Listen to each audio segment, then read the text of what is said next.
It's 2 p.m. and I'm on my way to Twin Peaks. The car is kind of breaking down and my gas tank is very low. I'm basically running on fumes here. So I think I'll have that looked at when I get into town. I stopped for lunch at the Lamplighter Inn and it was quite fantastic. Let me see. Coffee was $1.50.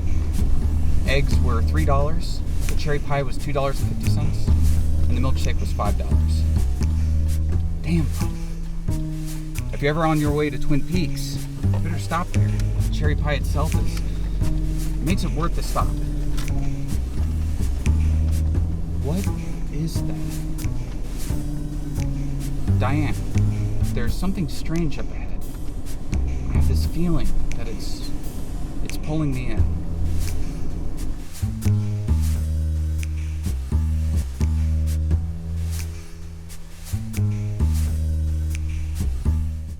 Hello and welcome to a special video series via the Kino Corner.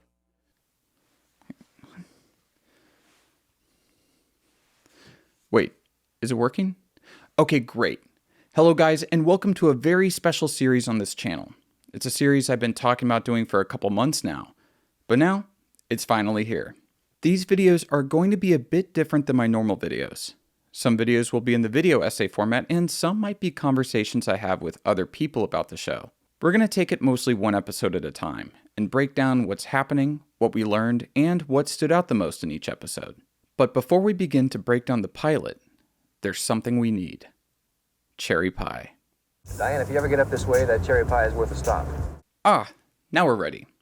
My personal trainer watches my videos. I hope he doesn't see this one. Anyways, I hope you all have a damn fine cup of coffee and a piece of cherry pie, because today we're going to Twin Peaks.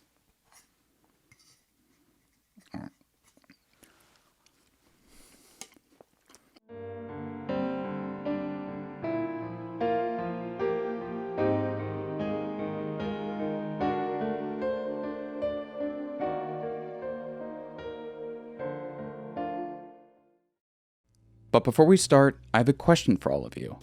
Do you ever find yourself stuck in the Black Lodge with nothing to do? I mean, the only things you can do here is dance to jazz and talk weirdly. It gets kind of boring, so maybe you want to watch something on Netflix, but Netflix isn't supported in this dimension. Well, that's what Atlas VPN is for. With Atlas VPN, you can access way more movies online. Just connect to a server and watch as your options for movies expands. And get this, there's a Black Friday deal going on right now. So enjoy the Black Friday price cut, because now Atlas VPN Premium is just $1.70 a month plus 6 months extra. And that comes with a 30-day money-back guarantee. Protect your privacy and get the many benefits of Atlas VPN for this ridiculously low price. You can take this deal by clicking the link in the video description below. Be quick, as it's a limited time offer. I personally use a VPN all the time, not just because I'm stuck here in the Black Lodge, but also because I'm worried that Bob might be trying to look at my search history. He's always trying to get in my head. But thankfully, Atlas VPN protects me from him. VPNs protect you from bad actors like Bob, so you ought to get one now. Remember, it's just $1.70 right now, with 6 months extra. So click the link and get your subscription before the deal ends. Twin Peaks is a show about many people. All of these people have their own stories, relationships, wants, needs, and secrets. But there's one person who connects them all. Laura Palmer. Depending upon where you lived when this pilot first aired, you might have watched something different than what I'll be talking about, as Lynch made an international cut of the pilot that serves as a one-and-done TV movie. I will talk about this international cut a bit later in the video, but there will be spoilers for the show for that, so you can tune out before I get to that. But let's get to it. The show opens with Pete Martell discovering a body wrapped in plastic on the beach. He doesn't look at the body, but we get a sense that he knows who it is. He calls the sheriff's office and speaks to Sheriff Harry S. Truman, informing him of the corpse. The cops come down to the scene, along with Dr. Hayward, and unwrap the plastic, discovering that the body is indeed that of Laura Palmer. What's interesting is that Lynch and Frost don't introduce the main character of Dale Cooper right away, and instead opt to take us on a tour of the town and its various citizens first. we follow the chain reaction of the devastating news. At the Great Northern Hotel, Leland Palmer and Ben Horne try to woo a group of Norwegian businessmen to invest in their projects when the shocking news appears to Leland. He's on the phone with his wife when he talks to Truman, and the absence of his answer to his wife regarding the fate of Laura tells her all she needs to know. In this scene, Lynch lingers on the phone and the phone line. It might seem like this is just a way to hear Mrs. Palmer grieving over the phone, but make a note of this, as electrical lines are an integral part of the Twin Peaks universe. Similarly, the absence of Laura in class and the muted, tragic conversation the teacher has with the police officer informs Donna Hayward and James Hurley of Laura's death. I just want to say that this opening is one of the most emotional pieces of television I've ever seen. Lynch heavily leans into melodrama, with Angelo Badalamenti's score intensifying the feeling to the nth degree. But he doesn't do so in a cheap way. He knows that we already know that Laura died, so he doesn't constantly repeat it to us, but he reminds us of her death and shows the actual human suffering that her death has caused in the community. And through the news of her death, he paints a picture of Laura in Twin Peaks. We learn that she was a popular and much beloved student at school. She was best friends with Donna, and Bobby Briggs was her boyfriend. But Bobby was cheating on her, and she was cheating on him with James Hurley. Laura tutored Johnny Horne, Ben Horne's autistic son, on the afternoons. She was a model student, and by all accounts, she was destined for a great future. So what went wrong? Perhaps there was a dark underbelly to her glossy, polished veneer. Audrey Horne, the rich enfant terrible, seems to think that Laura isn't who people think she is. But we'll get to Laura's darkness in a minute. Back to the tour of the town. We're shown all the big locations of the show. The Double R Diner, the police office, the high school, the Packard Mill, the Great Northern Hotel, the houses of the various main characters, Big Ed's gas station, and the hospital. At the Double R Diner, Lynch and Frost introduce us to Bobby Briggs, Laura's now ex-boyfriend. He's skipping out on football practice to sleep with his other girlfriend, Shelley, though he thinks that the owner of the diner, Norma, might also be into him. On their way to Shelley's house, they exchange some pretty hilarious lines of sexually charged dialogue. But there's a problem. Leo, Shelley's husband, is home. We don't even see Leo, but judging by Bobby and Shelley's reaction, we know that he's a pretty bad dude. Bobby tears off and runs back to school, where the police hold him for interrogation and detain him on suspicion that he killed his girlfriend, Laura Palmer. You think because I wasn't at football practice that I killed my girlfriend? You are crazy! Well, they got him. They found the killer. Just kidding. This is David Lynch we're talking about here. You know, this isn't going to be that simple. Oh no. Because now we get to finally meet the main character of the show, FBI agent Dale Cooper, played by Lynch regular Kyle MacLachlan. His introduction serves as a tonal shift in the narrative, as it transitions from being a solemn yet somewhat humorous melodrama into being an offbeat and strange procedural. But don't worry, the melodrama isn't going away. In the car, Cooper dictates to his assistant Diane, describing his expenses as well as the fantastic cherry pie he had at a diner along the way. He also marvels at the trees around him. It seems like an actual murder is far from his mind. He's a jovial, quirky guy, and somewhat of a Boy Scout. Sheriff, what kind of fantastic trees have you got growing around here? When he arrives, he gets straight to work on the investigation, and then he examines the corpse.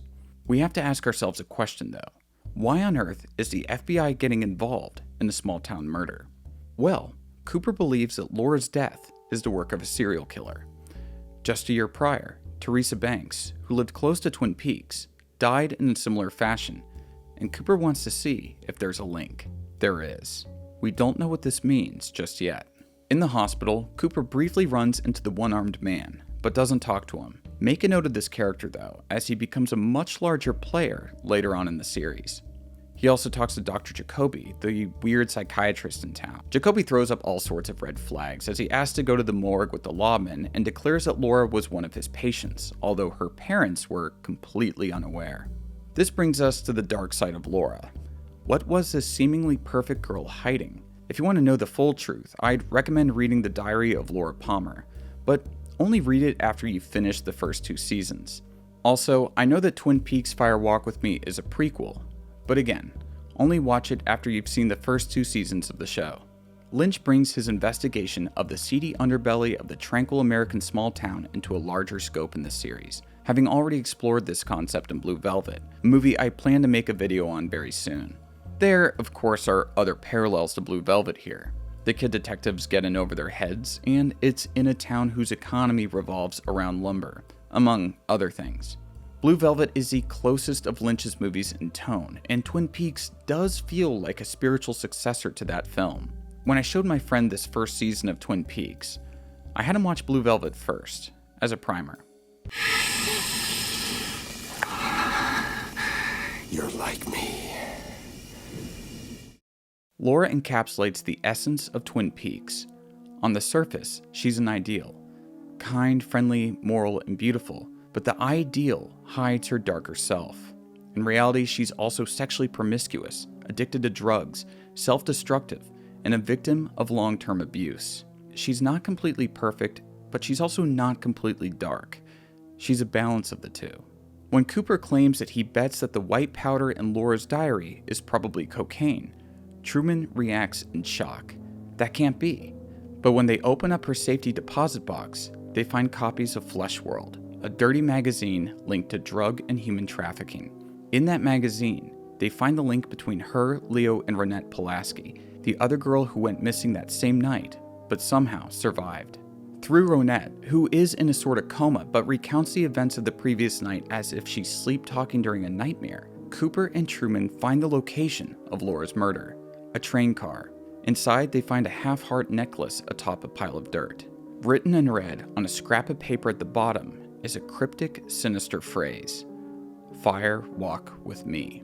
This no longer looks like a regular murder. Hell, it doesn't even look like the work of an average serial killer. It looks like some sort of cultic ritual sacrifice. Something otherworldly.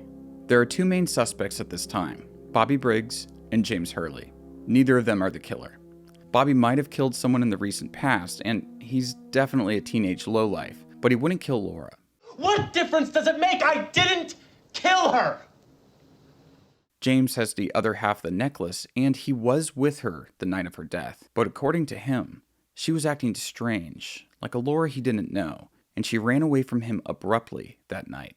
As it stands, these guys are both innocent, but that doesn't mean their lives will now be calm. After Bobby learns that Laura was cheating on him with James, he and Mike decide to meet at the roadhouse to do God knows what to James. We're looking at some freaking biker. And some freaking biker's gonna get his head busted open. James is also waiting at the roadhouse for Donna so that he can tell her about the night of Laura's death, and Truman and Cooper go to the roadhouse in search of James. I guess everything just ends up at the roadhouse. So Donna and James go out into the woods and hide his necklace so that the cops don't think that he killed Laura. Things get a little spicy, and then the cops arrest him and soon after put him in jail with Bobby and Mike. By now, the image of Twin Peaks has changed dramatically. At the beginning, it was a quiet Pacific Northwestern town where it seemed like everything was peachy creamy. And now, we watch 2 young men bark like rabid dogs in a jail cell. This whole pilot takes place in one day. This is only the beginning of the investigation. Not even Dale Cooper can guess where the mystery will take them next. It's going to be a long night, or rather, a long couple of decades. So an arrangement of donuts is in order. A policeman's dream. Yep. The final scene sets the stage for the rest of the show. Sarah Palmer sleeps on her couch as an unknown figure stalks the woods, looking for James's necklace. In the mirror, we see a haunting reflection of a man we'll come to know as Bob. This shot was a happy accident. Frank Silva, the set dresser, was trying to hide from camera on set, but the mirror picked up his reflection. Lynch loved it so much that he promoted Silva to being a part of the cast. I won't tell you much about Bob now, though. There will be ample time in the future to talk about Bob. As we're starting this adventure into this momentous melodrama, this surreal soap opera, and this paranormal procedural, we should create a baseline for the various relationships in this town, because it gets complicated. Laura was dating Bobby, but seeing James on the side. James is now seeing Donna, even though she's technically still with Mike. Bobby was cheating on Laura with Shelley, who's married to Leo. James's Uncle Ed is married to Nadine, but he's having an affair with Norma, who's married to Hank Jennings, though he's currently in jail for manslaughter. Pete and Catherine Martell are married, but Catherine is having an affair with Ben Horn, who's married to Sylvia Horn. Harry Truman is with Josie Packard, and Andy and Lucy are together. It's going to get more complicated as the show goes along, but this is a pretty decent baseline. Feel free to screenshot this and use it as a guide if you get confused later on. Earlier in the video, I brought up that an international version of the pilot was made. There will be spoilers for later episodes here, so click off if you don't want to hear them. Lynch had to encapsulate the whole show into one TV movie, so he added 20 minutes to the pilot that wrapped up the murder of Laura Palmer. The one-armed man leads Cooper to Bob, who, in this version, is just a regular old serial killer living in a basement that's evocative of Freddy's lair and Nightmare on Elm Street. He speaks in rhyme to the lawmen, and explains the whole mystery to them before he's finally killed. Bob is now dead, and all is well in the world. Or is it? Bob shouts, I will kill again. Right before the one-armed man shoots him to death. Maybe this is just an empty threat, or maybe Bob is still something supernatural. After the one-armed man collapses, all the candles blow out at once, as if a spirit has snuffed out their flames. What could this mean? Has the fire of evil been extinguished, or is this just one battle in the eternal war between light and dark? The show then cuts to 25 years later, and old Cooper sits in the Black Lodge with the little man and Laura Palmer. This scene appears in episode 3, so I'll discuss this scene a bit more then. I want to go back to Cooper's talk with the one-armed man. At the start of the scene, he stands completely in shadow, looking like a specter. They stand in the room where just earlier they were examining Laura's corpse. Then, he speaks the famous poem. Through the darkness of future past, the magician longs to see. One chance between two worlds. Fire, walk with me. Fire, walk with me. This poem is incredibly important in the show. There's a reason why the movie prequel is called Twin Peaks: Fire Walk With Me. We can get more into it later on in the series, but let's take a brief look at it here. Through the darkness of future past. This implies that this darkness is eternal, and perhaps time works a bit differently than we might think. The magician longs to see. Who is this magician? Is there a magical person or entity who is controlling what's going on?